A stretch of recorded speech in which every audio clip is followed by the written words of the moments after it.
La brillante trayectoria profesional de la hija de un grande de la cocina no desmerece su pertenencia a la cuarta generación de una fructífera saga que durante décadas ha sido y sigue siendo un referente en la gastronomía nacional e internacional.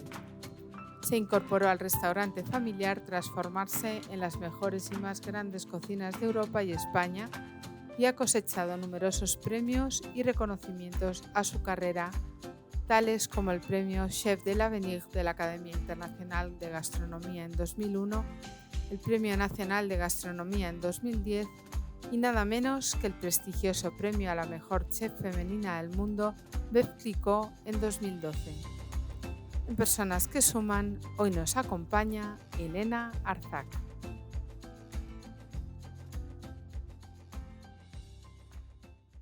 Hola Elena, encantados de compartir contigo este rato. Hola, yo también, encantada. Yo siempre que hay que hablar de gastronomía me apunto. Muy bien, profesión. Cocinera. ¿A qué huele tu infancia? Huele a arroz con leche y a la cocción del changurro. Y también a mercado. ¿Tradición o innovación? Los dos combinados y siempre mirando al futuro. ¿Dónde encuentras tu inspiración culinaria? Yo en todas partes. Si tienes que ir con los ojos abiertos y todo lo llevo a mi campo. Es decir, si yo veo, por ejemplo, un conjunto de flores que tiene una combinación especial de colores, me puede llegar a inspirar para un plato. Pero también es muy importante viajar, para mí, porque veo culturas gastronómicas que a lo mejor son tradicionales de toda la vida, ¿no? Como puede ser en México un guacamole, y luego yo lo hago a mi manera. Yo creo que lo que hay que estar es siempre alerta y siempre con los ojos bien abiertos. ¿Y qué es el talento para ti? Bueno, el talento es una combinación que puede ser genética o que la has entrenado mucho, pero luego es una suerte y sobre todo hay que desarrollarlo y no dejar que se duerma. ¿Menos es más? Sí, menos es más. Yo creo que la tendencia a día de hoy es tener platos que tengan más concentración de sabor y menos elementos, ¿no? Yo prefiero que no sobren, no hacer los platos con tantos elementos. ¿Y cuáles son los ingredientes que no pueden faltar en tu cocina? No pueden faltar el aceite de oliva virgen extra, el ajo y tampoco el perejil, como dice Carlos Arguiñano, porque aquí en País Vasco usamos perejil casi para todo. Para todo. Una receta para levantar el ánimo. Yo creo que un caldo bien hecho, por ejemplo, un consomé, bien sazonado, bien, si se puede, que sea clarificado. Y luego también a mí me apasiona la trufa, entonces algo con trufa de vez en cuando también me alegra mucho. Defínenos la cocina española.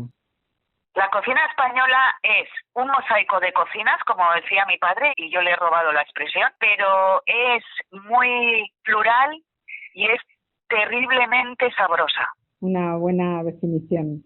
Muy bien, pues tu abuela fue la maestra de tu aitá, tu padre. ¿Quién es Juan Mari Arzac para Elena? Juan Mari Arzac para mí es, aparte de ser mi padre, es mi jefe, seguirá siendo mi jefe mientras venga al restaurante, porque nosotros hemos trabajado muchos años juntos, él ha creído en mí y yo le he respetado mucho. Es una persona terriblemente trabajadora, insistente y con mucha sensibilidad del gusto. ¿Y tú has heredado algo de tu abuela? Bueno, como ella vivía con nosotros en casa, yo tengo un par de trucos que aprendí de ella. Por ejemplo, es mejor que el comensal espere a que le lleves la comida, hacerla con demasiada anterioridad y que luego se la lleves con el punto pasado. Claro, decían, nosotros tenemos un restaurante donde no hay muchos clientes, lo puedes hacer. Entonces, en todo lo posible, lo tienes que hacer. Claro, si tienes que servir un banquete de 500, pues te tendrás que organizar previamente. Y luego, ella disfrutaba mucho comiendo, y yo creo que yo también. Importantísimo, entiendo que para una cocinera como tú, el poder disfrutar de la cocina, si no... Es uno de los grandes placeres en la vida y me he dado cuenta a la cantidad de gente que le gusta comer, ¿no? Como la gente habla de comida, compra sus productos, sus materias primas, uno hace una receta de una manera, otra de otra. La verdad es que a mí me parece algo muy interesante, ¿no? Sobre todo la gente, cómo come las cosas en su casa, y a mí me hace gracia porque hace poco vino un niño al Arsac y le servimos unas croquetas, se tomó todos los aperitivos innovadores, se tomó unas croquetas y me dijo, están muy buenas, pero las de mi abuela mejores. Entonces, claro, le dije a la abuela que por favor me pasara la receta. La señora se quedó encantada, cosa que en muchas casas hay una receta familiar o la manera de hacer la cocina que es muy personal, entonces digo que a mí eso me encanta. Y hacíamos antes al principio referencia a tu trayectoria profesional, de tal palo, tal astilla, que tienen en común padre e hija. Bueno, yo creo que los dos somos curiosos, trabajadores. Yo creo que yo también trabajo mucho, cosa que yo creo que en cualquier profesión, si quieres llegar a conseguir una excelencia, tienes que trabajar mucho, pero de manera organizada. No ahí a lo loco, ¿no? Porque si no, a día de hoy, gracias a los equipos, a la gente que piensa contigo, no solo nosotros, nos ayudan, oye, vamos a organizar nuestra manera, etcétera. Luego también nos parecemos porque en el gusto, yo no sé si es porque somos de la misma familia o, como he dicho al principio, es genético. Yo muchas veces les dije a nuestro equipo que aun y todo yo quería tener mi propia personalidad y que cuando me diesen algo a probar, nos diesen algo a probar a mi padre y a mí, que hace años le hiciéramos a ciegas, o sea, es decir, yo probaba por un lado y él probaba por el otro. Y siempre coincidimos en el mismo resultado. Nos gusta lo mismo, sin saber qué es lo que ha elegido el otro. Es muy divertido. O cuando yo estoy de viaje y vuelvo, él prueba y no le digáis a Elena, pero esto no le va a gustar. Y no me dicen nada y evidentemente, pues a lo mejor, o esto a Elena le va a encantar. Es curioso, pero es fascinante. Por eso me encanta que a día de hoy siga viniendo a estar con nosotros. Y con la vista puesta en tus comienzos, Elena, ¿qué aportan la experiencia y la edad? Mucho. Yo al principio tenía una mezcla entre, por un lado, estaba muy orgullosa de haber elegido mi profesión, porque cuando tienes 18 años tienes que tomar una decisión, y decía, qué bien, ya he elegido lo que me gusta. Pero por otro lado tenía la sombra de mi padre. ¿Cómo encontraste tu vocación? Yo encontré mi vocación porque mi hermana Marta y yo veníamos en verano, en las vacaciones de verano, un par de horas al restaurante por estar con nuestros padres, la abuela, una tía que se llamaba Serafina, que era cocinera y trabajaba en el restaurante. Entonces ahí me di cuenta que a mí ese ambiente me fascinaba y sobre todo me lo pasaba muy bien, y yo miraba los platos y decía, ay, cómo me gustaría llegar a hacer esos platos, ¿no? Mi hermana y yo al principio lo que hacíamos eran bolitas de chocolate, gajos de naranja, picábamos hierbas, luego limpiábamos chipirones porque era verano, ¿no? Y luego, por ejemplo, mi hermana también tuvo muy clara su profesión. Ella es historiadora de arte, a día de hoy trabaja en el Museo Guggenheim Bilbao, pero ella le fascinaba la historia. Entonces, ella decidió estudiar historia y yo decidí estudiar hostelería, pero siempre tuve la posibilidad de poderlo dejar. Es decir, mis padres me decían, mira Elena, las dos sois muy jóvenes y por supuesto si veis que no os gusta vuestra profesión, por favor, no pasa nada, elegís otra cosa, porque además yo siempre digo, no, a esa edad a veces los padres tienen hasta razón, pero solo a veces. Entonces, me alegro de aquel consejo que me dieron, porque cuando te obligan a algo, no es lo mismo. Y luego, es tu propia decisión. Y yo me alegré mucho. Sí que es verdad que luego tuve un encuentro con la realidad, que era la sombra de mi padre, pero poco a poco, con su ayuda y con buena preparación, pues poco a poco fui avanzando. Me costó un poco al principio porque yo no entendía.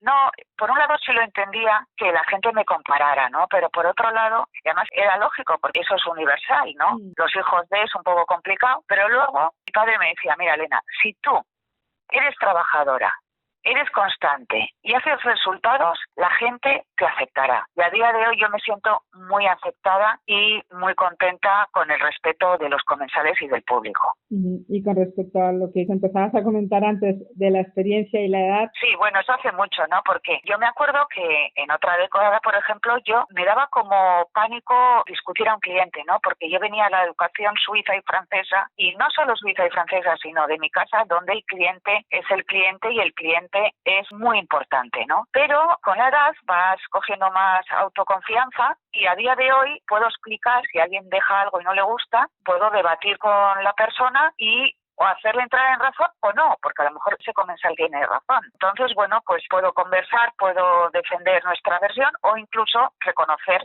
nuestro fallo. Y eso te da la edad y luego, sobre todo, te da tranquilidad, pero lo que no tienes que hacer con la edad es vivir del pasado, ¿no? También tienes que seguir avanzando, que es muy importante. Y en este momento tú eres la única chef española, según tengo entendido, al frente de un 3 estrellas Michelin. ¿La cocina sigue siendo hoy por hoy un mundo de hombres? Bueno, es un orgullo porque las 3 estrellas Michelin, mi padre las consiguió en el año 89 y a día de hoy las mantenemos, ¿no? Acabas de volver, ¿verdad? Sí, acabo de volver de Valencia, sí, de la presentación de la guía Michelin, que ha sido espectacular. Un reencuentro de amigos de la profesión, con una seriedad, digo, el evento muy bien organizado, con todas medidas de seguridad, precioso, bueno, con una organización por Quique da Costa, Ricard Camarena, Begoña La Salita y mucha gente más, Susi Delche, etcétera. Digo que muchos profesionales que se han desvivido por hacer las cosas muy seguras y exquisitas, ¿no? Me lo he pasado muy bien porque ha sido un poco como volver a renacer y volver a estar con la gente. Y luego, bueno, la emoción de las estrellas, eso no te lo quita nadie, ¿no? Sí que es verdad que la guía Michelin siempre ha sido muy justa con las mujeres porque ellos defienden el talento, no es cuestión de género, ¿no? Y cada vez están dando más estrellas, cada vez hay más mujeres, lo que pasa que es como en todas las profesiones. Hay que esperar para mí unos cuantos años más, entonces va a despuntar terriblemente el número de mujeres profesionales en la cocina, ¿no? Porque en las escuelas de hostelería cada vez hay más. Por ejemplo, en el Basque Culinary Center aquí en San Sebastián está igualado. Entonces, cada vez van a salir y salen más mujeres. Y la guía Michelin, a mí, por ejemplo, siempre me ha tratado de una manera muy correcta y nunca me ha dicho si fuese hombre o mujer. O sea, digo que en ese caso yo les considero que están muy avanzados. Y si tuvieras que dar el nombre de alguna mujer que para ti en el mundo de la cocina es referente aquí en España. Bueno, hay muchas, pero yo tengo un terrible respeto hacia Carme Ruscalleda. Es una mujer que es una mujer muy segura de sí misma, una gran cocinera, y también me encanta porque ha sabido transmitir a su hijo Raúl todos los valores y a Raúl le va fenomenal y ella es maravillosa, ¿no? Es en la tierra y muy humilde, ¿no? Digo humilde porque ella misma dice que provenía de un origen más humilde y que vamos, que era un sueño llegar a tener 3 estrellas como tuvo, ¿no? Pero para mí sigue siendo, yo creo que todas las mujeres cocineras en España le admiramos muchísimo a Carmen Ruscalleda. Y la innovación es una palabra que se oye y utilizamos mucho. Con relación a la materia prima, ¿siempre ha estado presente esta innovación en los fogones de Arsac? Siempre ha estado presente, porque mi padre ha sido siempre un cocinero muy evolutivo y él siempre utilizaba las últimas técnicas que encontraba, ¿no? Yo cuando viajaba o estuve en Francia, Elena, tú si ves algún instrumento o ves algo, cómpralo y tráelo para que lo probemos. Entonces, la innovación te ayuda para encontrar ciertos resultados, por ejemplo, ciertos crujientes o ciertos resultados que sin ella no podrías conseguirlos, ¿no? Voy a poner un ejemplo. Nosotros tenemos un postre que se llama Enigma, que lleva una masa de churros y luego lleva debajo 2 sabores, uno es de almendra y el otro es de un cítrico que se llama yuzu. Y utilizamos las fibras de las frutas y vegetales y con ello conseguimos una textura que es entre mousse y helado, ¿no? Por ejemplo, sin esa inulina, por ejemplo, no lo hubiésemos podido hacer, ¿no? Entonces, para mí, la innovación es muy importante porque te ayuda a avanzar y te ayuda a presentar las cosas de manera distinta y, sobre todo, también descubres muchas cosas, ¿no? Sí. Lo que pasa que hay que saber utilizarla y para eso necesitas formarte y para eso necesitas la opinión de especialistas. Y a la hora de ser innovador hay que abandonar el pasado, la tradición, los conocimientos de antes. No, todo va unido, ¿no? Por ejemplo, una cosa muy distinta es un restaurante que a lo mejor lleva 5 años abierto, pues a lo mejor seguramente tendrá una memoria suya geográfica de su territorio. Yo lo veo en los chefs jóvenes que se fijan mucho en su entorno, ¿no? Nosotros, por ejemplo, que llevamos más de 100 años, pues yo tengo referencias de mi abuela, como he dicho, el consomé anterior o ciertos sazonamientos, pero yo creo que hay que utilizar del pasado lo que es válido, pero vuelvo a decir, mirando al futuro. Por ejemplo, Mi abuela tiene una serie de recetas que es de postre que son maravillosas, pero son excesivamente dulces. ¿Por qué? Porque hace 50 años el dulce era un lujo, ¿no? Y mi padre, que es muy innovador y es muy evolutivo, pero le gusta mucho el dulce. Entonces ahí solemos tener una pequeña discusión. A ver, yo le quiero quitar azúcar, porque a día de hoy los valores nutricionales... Con todo lo que están hablando, ¿no? Sobre el azúcar en su justa medida. Sí, no, a mí el azúcar yo creo que no hay que obviarla, pero digo que nuestro paladar se ha acostumbrado a comer de otra manera, ¿no? Y ya el dulce en exceso pues tampoco vale, ¿no? Y digo que hay cosas que es una pena que se pierdan, ¿no? Yo, por ejemplo, cómo se han hecho los jugos de aves o el jugo de cordero en el restaurante, lo he mantenido. Lo que hago es a lo mejor quitarle el alcohol del todo o añadir menos alcohol. Entonces con eso consigues una salsa más ligera, más fácil de digerir, etcétera, ¿no? Pero hay cosas que las tienes que mantener. A mí me da pena que las siguientes generaciones, por ejemplo, no supieran hacer una merluza en salsa verde. Entonces nosotros cuando la gente viene de prácticas le hacemos que vea todo eso, ¿no? Porque si no lo va a perder. O que sepa hacer unas lentejas, no solo una terrina al vacío, ¿no? Elena, ¿cómo se mantiene el reconocimiento y las estrellas Michelin durante tanto tiempo? Bueno, mucha gente nos considera un caso muy especial porque las estrellas no vienen dadas ni son para siempre, tienes que seguir manteniéndolas, ¿no? Y a mí eso me parece muy bien porque yo creo que un buen restaurante es un restaurante donde trata bien a todo el mundo, te ofrece sus mejores productos, su mejor cocina y sobre todo, como se dice, no se duermen los laureles, ¿no? Entonces, yo muchas veces, sin querer, hago como hace la guía Michelin, voy a restaurantes, sobre todo en el extranjero, y utilizo el nombre de mi marido. Entonces, digo, porque a mí me gusta vivir la experiencia de un cliente que viene a un restaurante con toda la ilusión y que no porque te conozcan te traten 1000 veces mejor que si no te conocieran, ¿no? Y para mí, si te han aconsejado bien, has tenido un buen servicio, un buen ambiente, un vino que se han preocupado que te guste y luego encima te han tratado igual que a la mesa de al lado, pues para mí ese es un buen restaurante. Entonces, todos estos valores hay que mantenerlos y hay que trabajarlos y sobre todo es muy importante tener buenos equipos porque como los equipos son los que te marcan las pautas, te dicen lo que el cliente les comenta, luego a mí también me lo comentan, pero ellos, por ejemplo, pues son muy prácticos y te dicen lo que el cliente también piensa. Y para el equipo ARSAC, ahora que mencionabas la importancia, ¿no? de un equipo, ¿qué merece más la pena? ¿Un cliente contento o una estrella Michelin?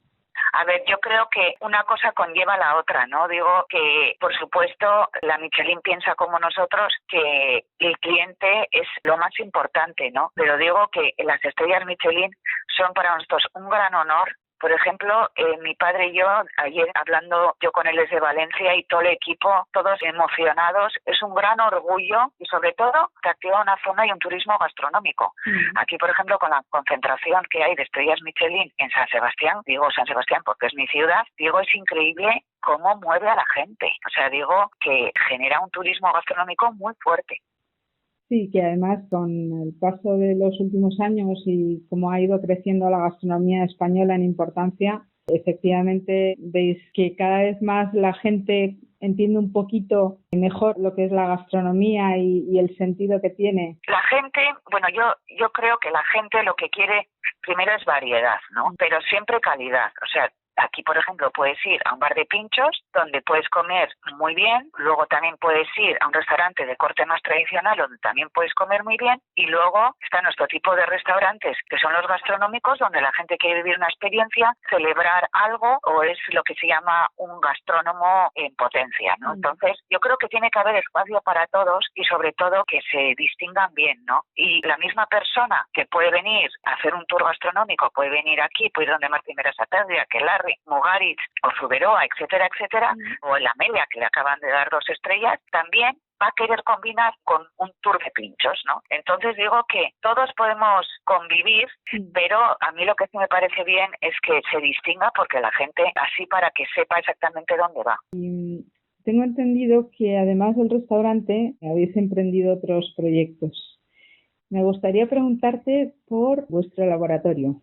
¿Qué es lo que se cuece allí? Bueno, el laboratorio es un espacio que existe desde el año 2000, más o menos. Ahí se encuentran Xavier Gutiérrez, Igor Zalacaín, John Gutiérrez, que es hijo de Xavier, y ahí desarrollamos los platos nuevos conjuntamente mi padre y yo con ellos, ¿no? Es curioso, es un espacio que lo hemos habilitado donde tenemos por un lado como un banco de sabores que son alrededor de 1.500 ingredientes y luego tenemos la maquinaria necesaria para hacer pruebas y que a lo mejor en el día a día de la cocina pues molestarían un destilador, un corte de precisión, una liofilizadora. Ahora tenemos una impresora 3D. Entonces dices, bueno, eso en el día a día, en un servicio, mejor tenerlo aparte, ¿no? Entonces nosotros diferenciamos entre la productividad y la creatividad, que son ambas muy, muy importantes. Y en el laboratorio, como he dicho, hay un banco de sabores y al principio intentamos agruparlos por los sabores básicos, dulce, salado, etcétera. Pero luego nos dimos cuenta que a lo mejor un arroz seco con pimentón picante podría pertenecer a picante y podría pertenecer a lo mejor a crujiente, ¿no? Entonces, ahora lo que hacemos, estuvo con nosotros una nutricionista durante unos años y nos ayudó a instalar un código QR y que es interno de la casa en el cual cada ingrediente lleva un código QR que describe el producto, ¿no? Entonces, de repente dices, para terminar el plato, quiero hacer algo con un amargo y quiero hacer algo con un color verde. Le das a verde y le das a amargo y te salen los productos, ¿no? Es muy interesante. Sí. Y luego, sobre todo, es como todo, es hacer y probar, ¿no?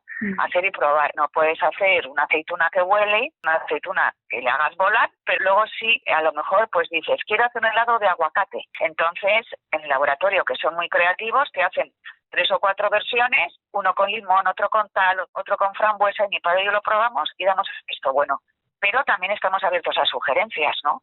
Porque hay cosas que muchas veces mi padre y yo queremos hacer y luego no se pueden hacer. Eso te iba a preguntar, ¿todos los platos que se crean en el restaurante son sinónimo de éxito? Bueno, es como todo, hay que probar y hay que hacer y luego sobre todo que los pruebe el comensal, porque muchas veces, me acuerdo hace un par de años, mi padre y yo hicimos una terrina de queso fresco con cogollos de Tudela y sal y era bonito. Entonces, mi padre y yo convencidos que iba a gustar a la gente y la gente lo dejaba. Pues era una cuestión de tamaño. Y luego lo pusimos un poco más pequeño y la gente no lo dejaba nadie y nos felicitaba. O sea, es todo un misterio. Y hasta que el comensal no lo prueba, no lo des por bueno. Tienes que confiar en tu propio instinto y en tu experiencia, pero digo que si de repente 5 mesas te han dicho que muy bueno, pero que está muy ácido, pues tenés un problema con esa receta. El proceso es muy interesante. Es decir, que también ejercéis un poco de psicólogos con el comensal. Bueno, hacemos lo que podemos. Luego sí nos apoyamos en campos multidisciplinares, ¿no? Como, por ejemplo, pues con químicos, con físicos, historiadora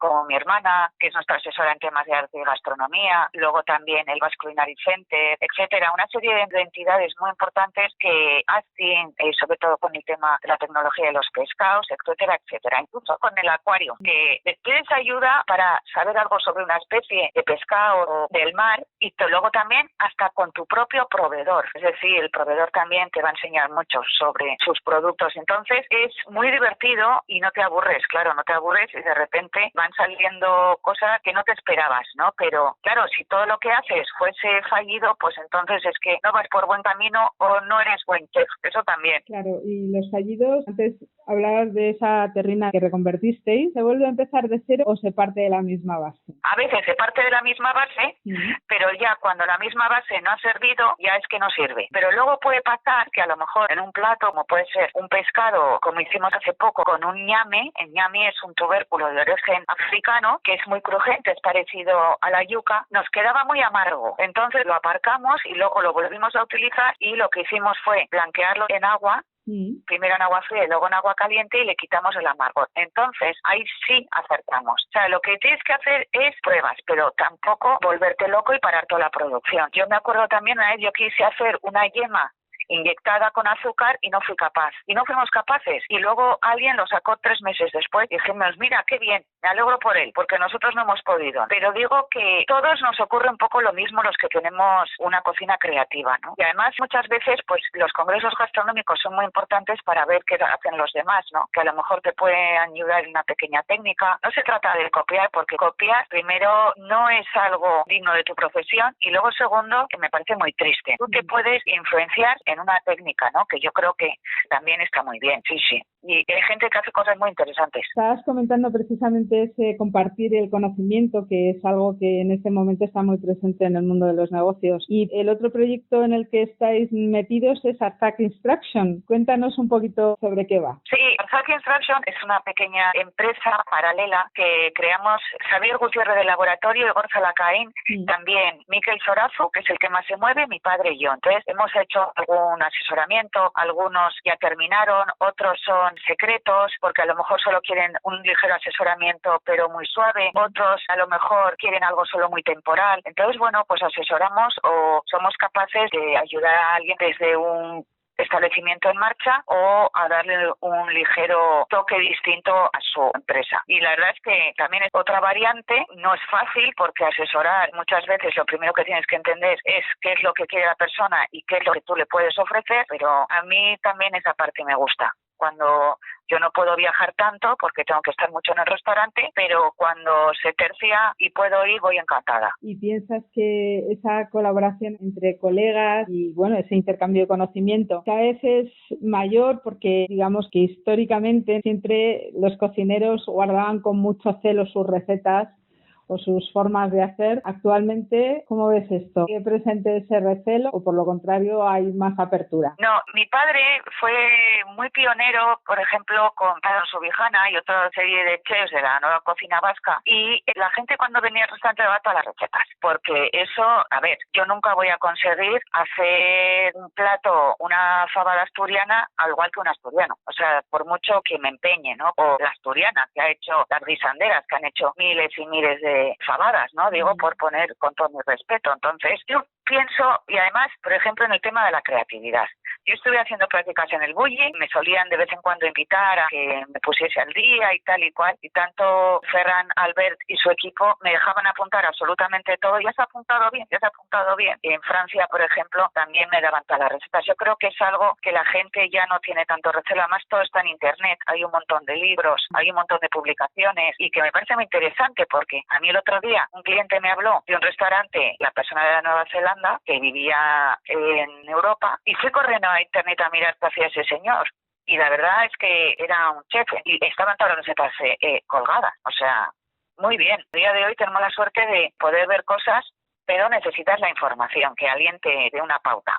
Eso también es importante. Haciendo referencia, hablabas antes tú de los proveedores y la importancia de la materia prima local es cada vez más evidente. ¿Crees que está cobrando más valor e importancia esto en las cocinas españolas? Sí, a mí me hace ilusión, por ejemplo, bueno, aquí en el País Vasco siempre hemos sido muy sostenibles sin saberlo, porque lo que son los granjeros, los baserritarras, de los caseríos, vendían sus productos en el mercado, unos productos excelentes, y los podemos comprar, ¿no? Que sí que han sido de kilómetro cero. Lo que hacemos es con las materias primas, es decir, las materias perecederas, las compramos todas de aquí, las verduras, todo, ¿no? Y además es que si tienes un problema o de repente ves que se está acabando la temporada del bonito y quieres sustituir por otro pescado, el que te lo va a explicar mejor es el pescatero, ¿no? Como decimos. Y sí que ayuda a lo que es la economía de territorio y además encima reduce la huella de carbono. Vamos a ver, en Arzac, por ejemplo, sí consumimos curry y jengibre, que yo sepa, aquí no hay curry ni jengibre. Entonces lo tenemos que importar. Lo que sí estamos haciendo es agrupar los pedidos para también disminuir la huella de carbono. Yo creo que hay que comprar con cabeza, hay que ayudar a la gente local y sobre todo, a mí me encanta cuando de repente voy a congresos como Gastronómica o Madrid Fusión o Alimentaria o Gourmets en Madrid y de repente ves que empiezan a salir productos. Para eso en Gourmets han sido muy pioneros desde hace muchos años, productos de repente de la Sierra de Madrid o de un pueblo de Toledo, etcétera. Entonces, de repente ves y dices, sí, qué bien, ¿no? O sea, dices, cómo la gente está cada vez tirando más de su territorio y encima lo están promocionando. Es algo que a mí eso me parece imprescindible para que sigamos avanzando y sobre todo para que sigamos teniendo muy buenas materias primas, porque la mejor materia prima es la que tienes cerca. Y es interesantísimo esto que estás comentando, porque al final pues es economía circular y el concepto de sostenibilidad nadie se imagina. Cuando hablabas ahora de cómo agrupáis los pedidos para que la huella de carbono se reduzca, pues nadie se imagina que en un restaurante incluso en esas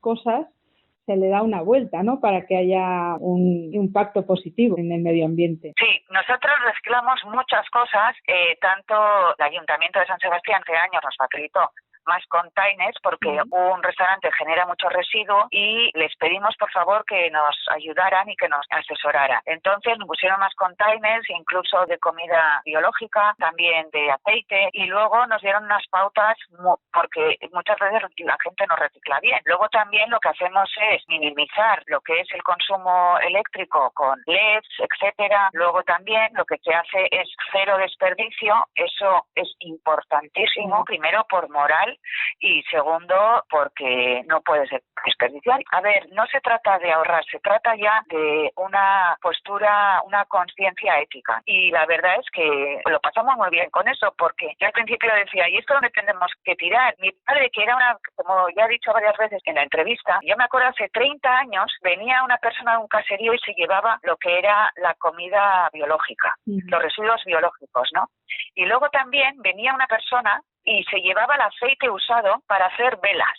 Entonces decía, mira, qué curioso, ¿no? Qué bonito que eso también se hiciera, ¿no? Saberlo además que, bueno, ahora digamos que estamos más concienciados, pero resulta muy muy curioso eso que comentas. No, y yo me acuerdo que luego la persona de las velas nos regalaba alguna vela. Entonces a mí me parecía que se hacía algo muy importante. Claro, a día de hoy lo llevamos más al extremo, ¿no? Porque sabemos que es muy importante y luego sobre todo concienciar. La gente joven viene muy concienciada y eso me encanta porque ellos mismos se organizan para los reciclados, ellos mismos te dan ideas también, entonces el cartón por un lado, es maravilloso. Incluso, por ejemplo, pues Cintia Llaver, nuestra jefa de cocina, es una mujer, ella es mexicana, es joven, es una mujer muy emprendedora y ella también me dijo, oye, mira, he hablado con ciertos proveedores que el envoltorio que sea el mínimo, ¿no? Entonces, claro, eso también me parece una idea estupenda, porque entre todos iremos aportando algo,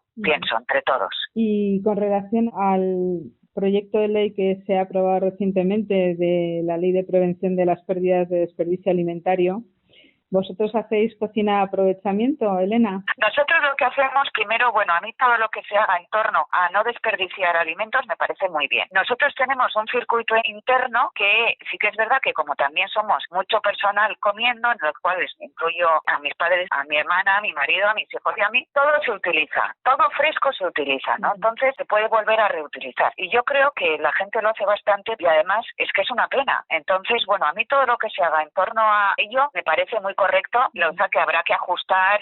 Yo me imagino que habrá un tiempo para ajustar. Primero, a lo mejor hay una idea de salida y luego esa idea se va ajustando. Digo, la normativa, que muchas veces pasa, ¿no? Digo que me parece estupendo que todos hagamos lo posible por no desperdiciar. Antes has hablado del Basque Culinary Center, que ha cumplido precisamente este año 10 años desde su creación.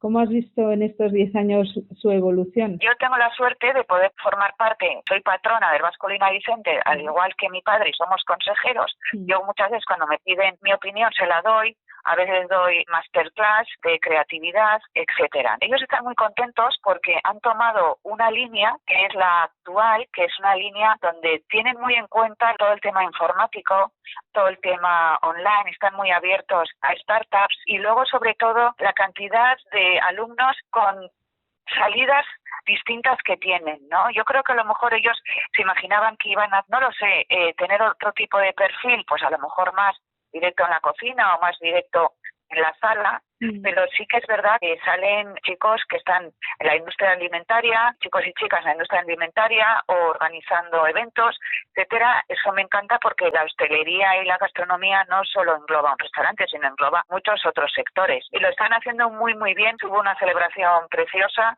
Ellos nos han ayudado mucho también en el tema de los protocolos con el COVID.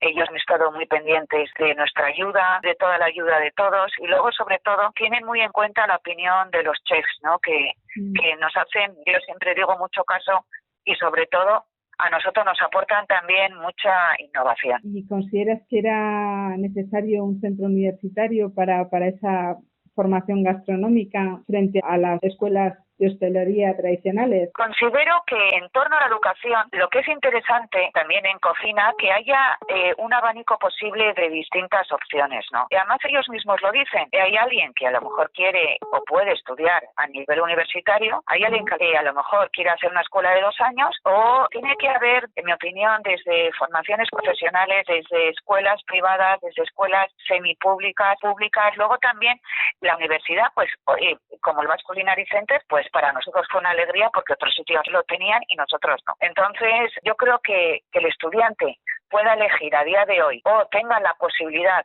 de entrar es algo que era necesario. ¿Y a alguien que quiere dedicarse al mundo de la hostelería o de la cocina, qué le dirías? Bueno, yo le diría que de alguna manera primero se formara académicamente dentro de las versiones que he dicho y que la teoría es muy importante porque hay cosas que, por ejemplo, de cuando yo hice la escuela de hostelería, que fue del 89 al 92, todavía me sirven de referencia. Te sirve como una base muy importante de cocina. Luego, lo que tienen que hacer es combinar los conocimientos teóricos con los prácticos. Y esa es mi opinión, porque la hostelería como más se desarrolla es en el campo, es decir, en los restaurantes o, como he dicho, en las otras posibilidades y sectores. Pero en la hostelería sí que se trabaja un poco más que en otros oficios, pero tiene que ser pasional. O sea, tiene que ser pasional. Hay gente que le fascina trabajar en un restaurante y hay gente pues que a lo mejor no quiere trabajar en un restaurante y prefiere trabajar en un sector privado o en la industria o en una fábrica en investigación. Entonces, luego que encuentre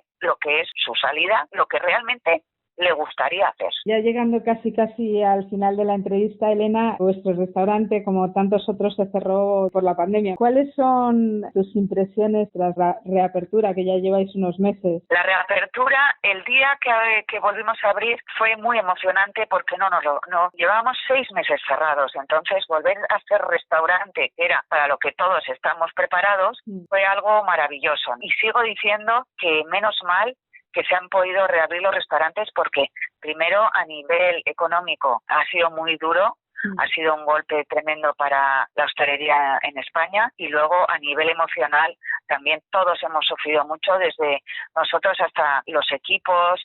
Claro, ha sido un tema muy, muy duro. Entonces ahora veo a la gente contenta trabajando. Dices, qué bien, ¿no? Que todos recuperamos la alegría del golpe que hemos sufrido todos, ¿no? Y sobre todo, vuelvo a decir, de la gente que ha perdido sus familiares. Eso no hace falta ni que lo mencione, pero me ha parecido una situación muy, muy dura, ¿no? Entonces, los que hemos podido reabrir el restaurante, porque hay gente que no ha podido reabrir, hasta nos consideramos privilegiados. Vuelvo a decir, pero hemos vuelto. Como dice mi padre, remángate y cocina, porque le hizo un comunicado de un vídeo. Un vídeo muy emotivo. Y sí, muy bonito. Bueno. Sí. Y la verdad es que estamos otra vez con alegría. Muchos han sufrido por las económicas o pérdida de un familiar y ha sido muy difícil para todos, ¿no? Entonces, ver que la gente viene con ilusión. La gente, a lo mejor hay gente que cambió 7 veces su reserva y nadie puso una pega, todo el mundo lo entendió perfectamente porque tampoco estaba claro cuándo se podía reabrir o cuándo íbamos a reabrir y la gente, los clientes han reaccionado muy bien, nadie nos puso ninguna pega y sinceramente eso también se agradece. ¿Y cómo vienen, no? Dicen, mira, llevo 2 años intentando venir, ¿no? Pues y la gente viene con un entusiasmo que yo he notado que hay más entusiasmo que antes, ¿no? La gente quiere celebrar y quiere disfrutar. Y eso no tiene precio. Vamos, que esto vuelve a ser un jardín con flores. Qué bueno. ¿Tu padre se ha remangado y cocinado mucho estos meses? Sí. Mi padre, él estaba muy preocupado, como mi madre también, por el tema de la pandemia. Él suele cocinar en casa, le gusta mucho, pero sobre todo lo que le gusta es, a día de hoy, que se cocine para él, ¿no? Y probar. Eso siempre le encanta, ¿no? Pero él siempre ha cocinado, siempre ha trabajado mucho, pero también le gusta cocinar. Pero sobre todo a mí me encanta que me pruebe los platos, ¿no? Es algo muy interesante. Muy bien, Elena, pues te agradecemos muchísimo este rato que has compartido con nosotros. Ha sido un verdadero placer y desde luego deseamos al sector hostelero mucho éxito, una larga vida y que en este tiempo tan complicado en el que todavía estáis dando la batalla podáis seguir impulsando la gastronomía española y llevarla todavía más alto si cabe, porque sois un gran ejemplo para todos nosotros y para toda la sociedad. Muchas gracias. Pues muchísimas gracias. Vamos a hacer un gran esfuerzo todos por seguirnos manteniendo y sobre todo por no perder esa calidad y esa imagen que habíamos ya conseguido hasta en el extranjero. Y os doy las gracias porque me ha encantado la entrevista y sobre todo creo que ya sabéis todo de mí. O sea que un fuerte abrazo, muchísimas gracias y hasta pronto. ¡Feliz año!